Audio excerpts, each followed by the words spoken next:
Hello, everybody. Welcome back to another episode of the Exordia Creative Podcast. This is episode 45. It's been a while. It's been a hot minute. We've got a new prop behind us. Say hello to the neon sign. It's not officially installed yet, so if it falls during this podcast and you're watching the podcast. I like it. I think it's a good size. Yep. They did a good job with the font. I'm happy with it. Yep, I'm happy with it as well. Dude, it's been weeks. Yeah. I don't even remember when the last one was. At least a couple weeks ago was the last episode. And yeah. It wasn't intentional. No, that's the tendency that I do. Like when I get too busy and I've got other shit I have to do, this goes on the back burner. So that's one of the perks of being an agency is you have to put your clients' marketing before your own. I don't know is that sarcastic? No, seriously. Yeah. I mean, it's not really a perk, but yeah. We have more lenience with our own marketing than with our clients because you can't miss a week with your clients. Yeah. Celine and I were actually just talking before you came in. I think on Wednesdays we're going to maximize Wednesdays, and we're going to make content in the office on Wednesdays. When everybody's here. Yeah, because today was a great taste. I think it took us, like a half hour to come up with those photos. So. Yeah, that's a good idea. Just bust it out. Doesn't have to be anything spectacular all the time. Definitely. Just the documentation of it. Yep. That's probably why you're following us for the most part. Yeah. Friends and people just interested in the behind the scenes. Yeah. Give some free game, free marketing value. Yeah. Stuff like that. So we've talked a lot about a few big things that we were talking about but never made it on the podcast. Remember when we were talking about ghost kitchens and I really wanted to talk about ghost kitchens? Yes. And I made an Instagram story asking people if they order the skip the dishes and stuff? Yeah, that was our last episode, right? No, we never discussed it. No? Never on the podcast, no. Are you sure? I feel like 110%. We definitely did. I edit these. Not once. I'm quite sure we had one. Not once. We've talked about it. Should we enlighten the people? Sure. I'm getting major deja vu, though. Okay. We talked about brands like Chick-fil-A and Starbucks, how they've been doing it for a couple of years now. No. And now how smaller businesses are getting in. No. All right, maybe I'm going crazy. Yeah. Okay, so a couple weeks ago, if you watch YouTube and you watch some of the bigger creators, or if you're on Instagram, you'll notice that these creators are starting restaurants. But they're not actually starting restaurants. What they're using is called ghost kitchens. And so essentially what a ghost kitchen is there's a kitchen set up somewhere in some city, and there's no label on it. It's just a kitchen. And then the only way that you can order from these restaurants is through takeout and delivery apps. So probably the largest YouTuber on the platform, Mr. Beast, he's done it with Mr. Beast Burgers. The reason why this whole idea sparked in my brain was because I was scrolling through Instagram and I saw Wiz Khalifa started Hotbox. Right. And I was like, oh my gosh, this is insane. Like this is actually, people are doing this. Yeah. So I think we're going to see more and more of it, but it's a really cool concept.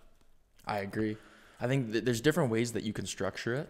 Like the idea of, people call them different things, cloud kitchen, ghost kitchen, this and that. The idea of having a restaurant that has nowhere to sit and is just takeout or pickup isn't entirely new. Like you think of like a mall food court or something. That's almost a similar concept. You'll have these industrial kitchens, which aren't really open to the public, but they'll have different like units for vendors. And maybe one kitchen will have 5 units that can be rented out by different vendors. And maybe if Chick-fil-A, for example, decides they want to have presence in Chatham, but they only want to live on delivery apps, they don't want to have a restaurant that you can go to, they could rent one of the units in the industrial kitchen and serve food online. But those units are also available to new businesses and maybe businesses that don't even exist yet. So if you want to start something like a Mr. Beast Burgers or Exordia Burgers or whatever it is, you could theoretically rent out one of those, staff it, or you could go through the kitchen to staff it, and you could get a presence on Skip the Dishes, Uber Eats, etc., and start serving food without having any real like brick and mortar footprint. Yeah, and the overhead too. Right, exactly. Cuts down on all that. Yeah. So we talked about that. We talked about that in the office over the last couple of weeks. And yeah, just been slugging away. Business food delivery is just booming right now. Yep. It's clearly not going away. It's getting cheaper. There's more and more options. One of our clients just recently got involved with Skip the Dishes and Easy Food, which is a local food delivery service alternative. And he started, I think, one last week and one the week before. He's already doing crazy numbers. And by the way, this is a business that you can call and pay lower prices if you call directly. Yeah. But The phones are just ringing off the hook. He's getting more orders than he ever has. He has to hire new people now just because of these skip the dishes and easy foods. People love the convenience, man. I think it's crazy. And actually, one of our friends, he said he ordered Steve's the other day because he saw it on Skip. Right. And he's like, I don't want to call. I don't want to talk to anybody at the door. I want to grab my food. I don't want to have to pay the transaction at the door. Hey. That's one facet that I'm old school about. If I can pick up the phone to save like 10% on the order, I'm definitely going to pick up the phone. Same. But I do understand the convenience. Yeah. And sometimes it's fun to just window shop if you don't know what you want. Yep. And you go and skip the dishes, look at the pictures, look at the menu. It's all centralized. Yeah. I think it's cool. I'll even skimp on delivery. I'd rather just go pick it up. Yeah, that too. Now, if you live out of town or you live far away from where you're ordering, I could see that the delivery being a better option. But yeah, there's a time and a place for all the options, I guess. But as it becomes more accessible, as it becomes cheaper, maybe we'll change our tune. Yeah. Yeah. I think it's pretty cool. I also am interested in the ways that these kitchens are staffed, because I know some of them, they hire like versatile chefs and cooks and whatnot to run the whole kitchen, and they'll make food for whatever establishment they've been contracted to, whereas others will hire their own people. So at like Chipotle and Chick-fil-A, they'll take their employees and train them as they would regular Chick-fil-A and Chipotle employees, and then bring them into the kitchen. And behind the scenes, even though you'll never see them, they'll be wearing the uniforms with the logos and stuff, whereas other ones just have like generic food company training, where they just follow instructions from the vendors. Yeah. So I don't know. I think there's many directions that this is going in, and seeing people like Wiz Khalifa and Mr. Beast, who have never owned a brick and mortar, who just purely use their influence to market their business.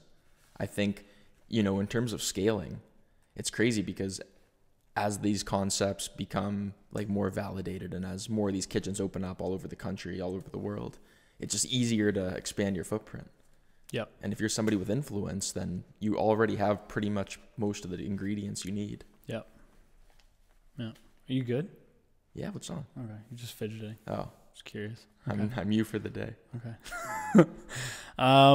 What else has been going on in the last few weeks? I don't know. I still love the podcast. It's fun. And guys, we really do want to get guests back on. We do. And we're planning on getting them soon. We're going to reorganize the setup a little bit. Yeah. But, yeah. Yeah, we kind of lost our flow a little bit. We did. We definitely lost our flow. No, it's all good. We'll be back to regular scheduled podcasts. Who do you think we should have as a guest? I don't know. We could get one of our restaurant clients. Could. I don't really want to name drop. Yeah. In case they're like, nah. Maybe talk to somebody who's interested in getting involved in cloud kitchens. Well, yeah. Like, what have you? I don't have the Skip app, so I don't know if there's anybody doing it in Chatham. But I'm not sure. I'm gonna say I doubt it. I think most of the restaurants I see there are brick and mortar still. Yeah. Even if somebody was to develop their own ghost kitchen brand in the kitchen that they already run out of, that would be cool. And support other vendors? Yeah. I mean, it gets tricky, your motivations, because you're like, why would I use my resources to sell food for another business? Yeah. And I mean, you have stuff to gain, but everybody looks at it differently. But right? even if Steve was like, okay, I want to break into the burger market, but I don't think it fits in with what we're doing. Right.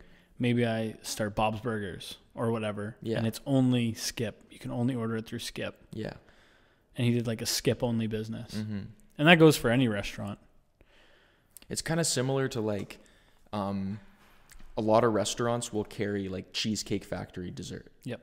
Or your restaurant might serve like Starbucks coffee or something like that. Yep. Yeah, there's so many ways that you can take it. Like, I could see why you wouldn't want to do it if you're the one who owns the kitchen and you don't want to let some business like piggyback off of you.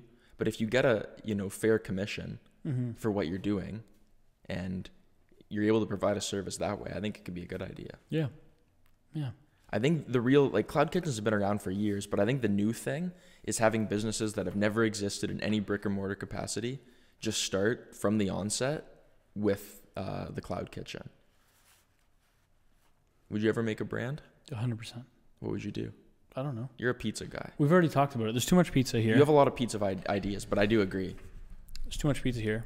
Pizza competition is stiff, and they just keep opening up. Well, I want to do something in e-commerce. Yeah. Whether it's a ghost kitchen or a underwear brand, I don't know. Yeah. I don't know. I'm more interested in stuff that doesn't expire and 100% doesn't need to be shipped super locally. Yeah, but I like the business model of a ghost kitchen. Like, I think it's pretty cool. With all these pizza restaurants. Because it's just marketing. Yeah. That's especially like if you have no presence at all. Yeah, it's just marketing. Marketing determines the whole thing. Yeah. Do you think that in Chatham there are so many pizza restaurants because that's what the market demands? Or do you think that we've just flooded the market with so many pizza restaurants that you have no choice? Because it's like a running joke when you're trying to order food after a certain time of night that you have one option. Yeah. You know? Pizza Tony. That's it. And McDonald's, technically. I don't know, man. I don't know. I feel like if there was more options, people would eat more than just pizza. But because there's so much damn pizza, everyone's like, let's just get pizza. Yeah. You know? I mean, we did invent the Hawaiian. Little known fact. So. I don't like it. Do you like it? I don't like Pineapple Hawaiian on pizza. No. Get out of here. Love pineapple, love pizza, not together. Get out of here. Yeah. Yeah, I don't know. I wonder like how, because Chatham's growing, population's growing, demographics are changing. When are we going to start being a little bit more receptive to different kind of cuisines? And it's not like it's only American and Canadian food here. No, we have great Asian options. Yeah. Mr. Shawarma, rest in peace. Rip. I went to Windsor this weekend. Really? And I got shawarma. So good. You have to do it. Gotta. There's no other option. No. I think a restaurant like that, zero competition, could easily be sustained in Chatham. Mm-hmm. I know the last one had an unfortunate ending.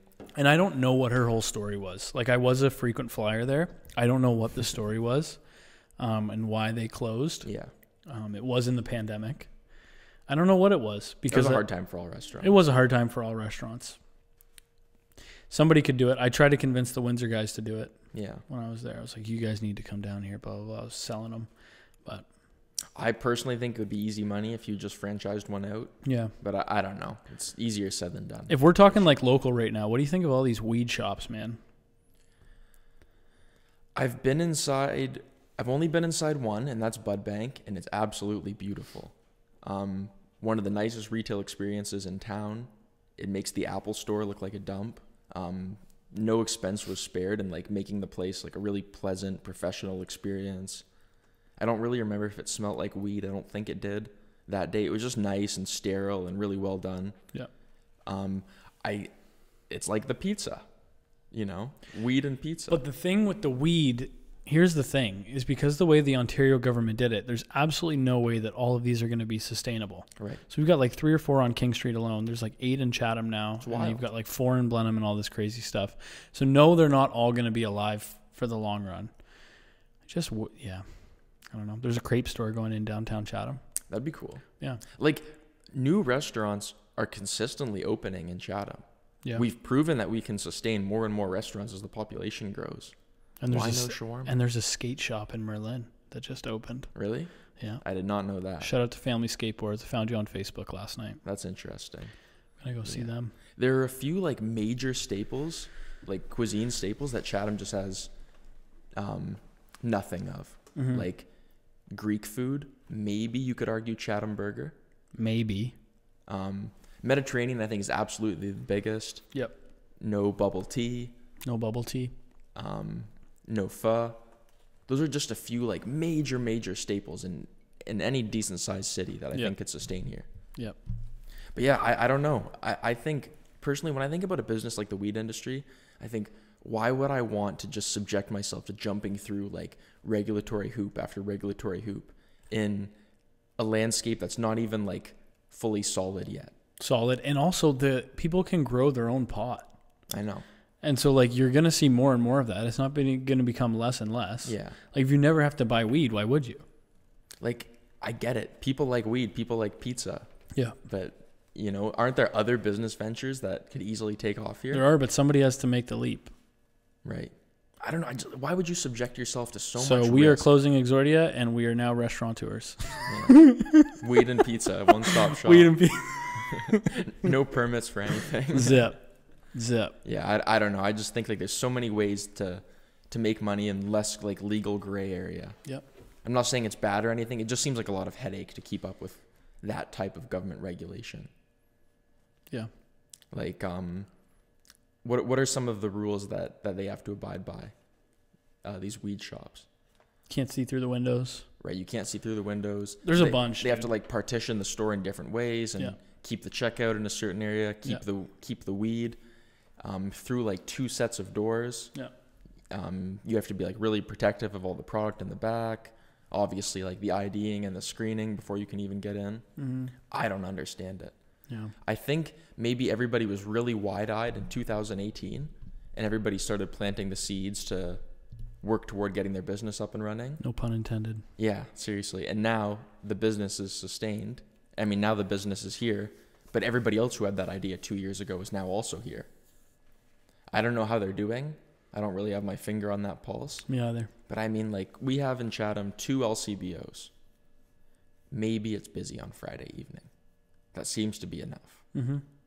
I imagine a lot more people drink than smoke weed. Yep. So I don't get it.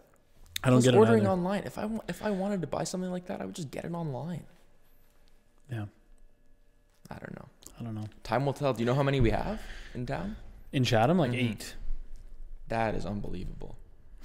Plus, I'm sure all the little sub-cities have some as well. Oh yeah, Blenheim has like 4 or 5. Blenheim has 5. Blenheim has 5. I'm just they have a bunch. repeating what you said. They have a bunch. That's insane. Yeah. It's crazy. They're not all gonna live. Yeah. There's like yeah. Shout out to Family Skateboards in Merlin. That's cool. What's their deal? Do you know who owns it? No, I literally just stumbled across it. Somebody that I have on Facebook shared it, and I was like, "No way, is this in Chatham?" And then I started looking. They're in Merlin, so that's cool. Trying to give a hot take, something exciting going on. I'm gonna give very little information, but next year there's a really exciting resort coming to Chatham, Kent, which is really sweet. I was just over there on Thursday or Friday. I went and got a tour of everything that's going on. It is absolutely unbelievable. It is so cool. So cool. Would you describe this as kind of like a boutique bed and breakfast getaway that's not too far? There's a salon. There's like a bar and grill. The location is fantastic. There's like a cabana for like and a pool and all that. It's like a resort, unlike anything else. Somewhere you could go for the day. You could go for the day. You could have a corporate retreat there. Yeah.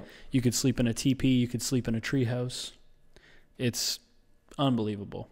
Very cool. And that'll be coming next year. Yeah. We do love the hospitality industry in Chatham. Yeah.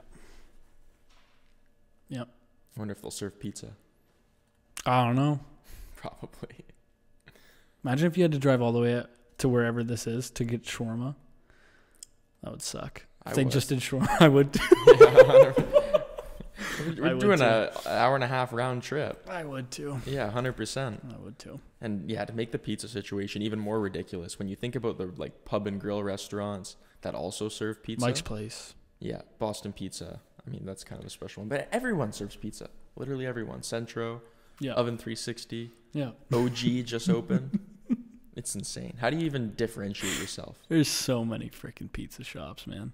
As far as I'm concerned, you only need 2. Yeah. You need the one that's open till 5 in the morning for late nights. Yep. And you need the good one, the gourmet one. Steve's. I don't see what else there is. Yeah. Maybe one more for like a sit-down experience with an actual oven. Quavadas. Like a Bayside, a Centro, a Quavadas. I love Quavadas pizza. Quavadas is good, for sure. For sure. Centro's an experience. That's what they're really selling you on. Yeah.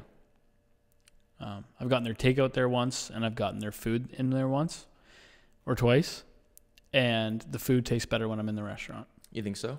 Yeah. Yeah. It's an experience. That's the problem with like with dining. They're not going to take this transition as well to delivery services, fast food. Yeah. Or at least you have to reinvent. And I know a lot of restaurants are getting really creative. Like some restaurants have options where you can prep some of the things at home because you don't want to get a soggy box. You don't want to get something that doesn't travel well.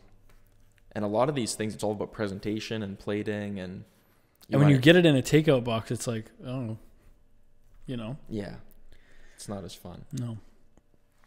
So, all right. Well, I think we should wrap it up. Kind of a slow start. We're back, guys. We're getting our groove back. Don't worry about It's like it. a muscle memory. You stop doing it for a couple of weeks, you forget how to talk on a podcast. Yeah. But I don't know. Thank you for bearing with us. Yeah, thanks for bearing with listening. us. Thanks to the new subs. If you haven't sub. In the next couple weeks after tax season's all done, we're going to buy some cool shit for this and trick it the heck out. So we'll see you guys then. And peace, love, and positivity. Sounds good. Thanks, guys.